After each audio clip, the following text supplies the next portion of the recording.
Hello friends, welcome back to my channel. Bhanu అయితే sweets తీసుకెళ్ళి దేవా ఇంట్లో అందరికీ పంచిపెడుతుంది. అత్తయ్య మావయ్య నన్ను ఆశీర్వదించండి అని కాళ్ళ మీద పడుతుంటే కాంతం ఇలా అంటుంది, వెనకటికి నీలాంటిది స్టవ్ వెలిగించకుండా నా చేతి వంట ఎలా ఉంది అని అడిగిందట. నీ వరుస కూడా అలాగే ఉంది. మరి విశేషం ఏంటో చెప్పకుండా ఆశీర్వదించండి, ఆసనాలు వేయండి అని అంటే ఎవరు ఆశీర్వదిస్తారట? నా బొంద అని కాంతం అంటుంది. జల్దీ పెళ్ళి అవ్వాలని దీవించండి అని కాళ్ళ మీద పడుతుంది. శీఘ్రమైన కళ్యాణ ప్రాప్తిరస్తు అని దేవా తల్లిదండ్రులైతే దీవిస్తారు. నా పెళ్ళికి పెళ్ళి కొడుకు కూడా పచ్చ జెండా ఊపేశాడు కాబట్టి పెళ్ళి అవ్వాలని మీరు కూడా దీవించేశారు కాబట్టి ఇక చాలా జల్దీలోనే నా పెళ్ళి అయిపోతుంది అని భాను అంటుంది. ఏంటి భాను, నీకు పెళ్ళి కుదిరిందా? అబ్బాయి ఎవరు అని దేవ అమ్మగారు అడుగుతారు. ఇంకెవరత్తా, మీ చిన్న కొడుకు దేవానే అని అంటుంది. ఏ భాను, నీకెన్నిసార్లు చెప్పాను, మంచో చెడో ఆ దేవుడు ఎప్పుడో ఆ మిథునతో ముడివేశాడు. ఇక దేవాతో పెళ్ళి అనే ఆలోచనని నీ మనసులో నుండి తీసేయమని చెప్పాను కదా, మరి ప్రతిసారి ఇలా ఎందుకు చేస్తున్నావు అని అంటుంది. నేను దేవాని ప్రేమించాను కాబట్టి ఈ జన్మలో దేవాతోనే నా పెళ్ళి అని ప్రతిసారి నా మనసులో ఇష్టాన్ని చెప్పిన, కానీ ఈసారి దేవానే నాకు మాట ఇచ్చిండత్త, అందుకే దేవాతో నా పెళ్ళి జరుగుతుందని స్టాంప్ గుద్ది మరీ చెప్తున్నా. ఏమంటున్నావమ్మా నువ్వు? దేవా నీకు మాట ఇవ్వడం ఏంటి అని దేవా నాన్నగారైతే అడుగుతారు. అవును మావయ్య, దేవా నన్ను పెళ్లి చేసుకుంటా అని దేవా ఇంతకుముందే నాకు మాట ఇచ్చిండు.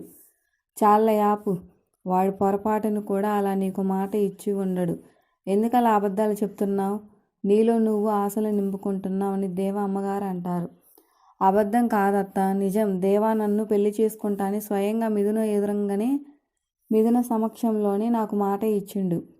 ఏంటి భాను నువ్వు చెప్పేది? మిథున ముందే నిన్ను పెళ్లి చేసుకుంటా అని దేవా నీకు మాట ఇచ్చాడా అని ప్రమోదిని అంటుంది.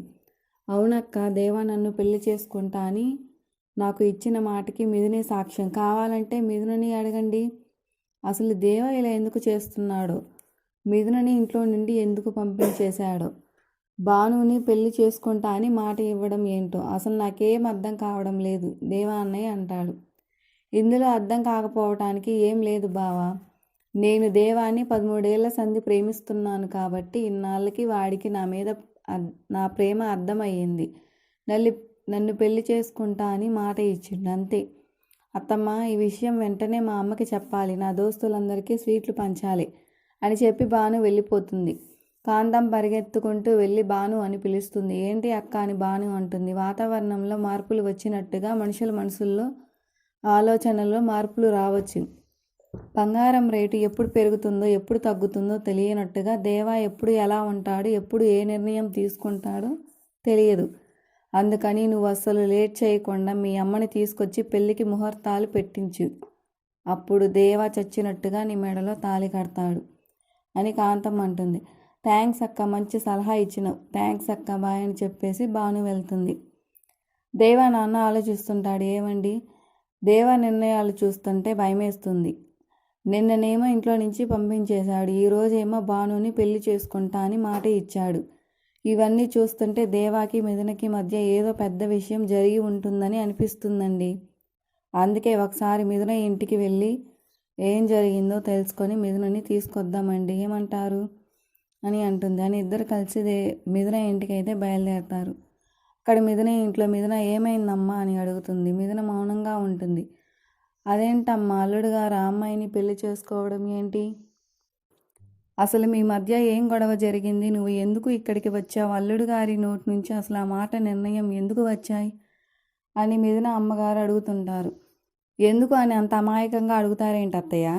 ఆ రౌడీగాడు ఏమన్నా శ్రీరామచంద్రుడా ఏంటి విలువలతో బ్రతకటానికి?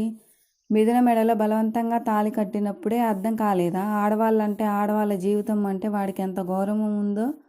అలాంటి యూజ్లెస్ ఫెలో ఇంకొక అమ్మాయి మెడలో తాళి కడతానంటే ఆశ్చర్యం లేదు అని త్రిపుర అంటుంది. వదిన, ఏంటి నువ్వు? అక్క అసలే బాధపడుతుంటే నీ మాటలతో ఇంకా బాధపడతావేంటి అని అలంకృత అంటుంది. ఎందుకు బాధపడటం కాదు, వాడు ఎలాంటి వాడో వాడి క్యారెక్టర్ ఏంటో తెలిసి వచ్చినందుకు ఆనందపడాలి.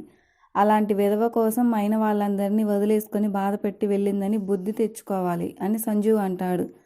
చూడమ్మా, ఒక్కోసారి మన నమ్మకమే మనల్ని మోసం చేస్తుంది, గుండెకి గట్టిగా గాయం చేస్తుంది. కానీ మనం గుడ్డిగా నమ్మి బోల్తా పడిపోయామని తెలుసుకోవడానికి, ఆ గాయమైన గుండెకి తిరిగి నయం చేసుకోవడానికి ఆ దేవుడు మనకి మరో అవకాశం ఇస్తాడు.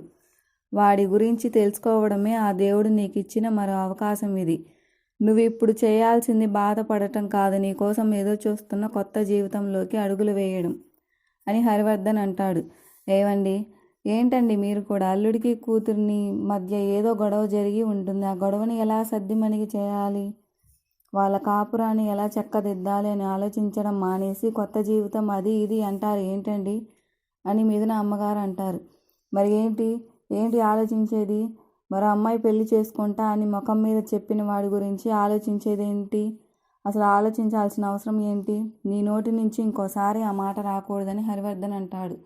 అది కాదండి, ఒకసారి ఇద్దరిని కూర్చోబెట్టి మాట్లాడదాం అని అంటుంది. మాట్లాడవద్దు అని చెప్తున్నాను కదా. నా కూతుర్ని 22 ఏళ్ళు కళ్ళల్లో పెట్టి పెంచుకున్నాను. నా బిడ్డ జీవితాన్ని ఎలా చక్కదిద్దాలో తెలియదా నా కూతురి జీవితాన్ని ఎలా చక్కదిద్దాలో తెలియదా నాకు? నా కూతుర్ని ఎలా సంతోషంగా ఉంచాలో నాకు తెలుసు. ఇంకా ఈ విషయం గురించి ఎవరు మాట్లాడవద్దు అని హరివర్ధన్ అంటాడు. మిథున, నిన్ను చూస్తుంటే ఎంత బాధ వేస్తుందో అంత కోపం కూడా వస్తుంది. అలాంటి వాడి కోసం నువ్వు బాధపడతావేంటి? మిథున, అర్థం లేకుండా నువ్వు చదువు లేదా, అందం లేదా, ఆస్తి లేదా, అలాంటి వేస్ట్ ఫెలో గురించి నీ జీవితాన్ని నాశనం చేసుకుంటావా? నా తమ్ముడు లాంటి వాడిని పెళ్లి చేసుకుని లైఫ్ హ్యాపీగా ఉంటుంది. ఆ రౌడీగాడికి చెప్పుతో కొట్టినట్టు సమాధానం చెప్పినట్టు ఉంటుంది. ఏమంటావు? సరేనా అని త్రిపుర అడుగుతుంది. నన్ను ఒంటరిగా వదిలేయండి ప్లీజ్ అని మిథున ఏడుస్తూ వెళ్ళిపోతుంది.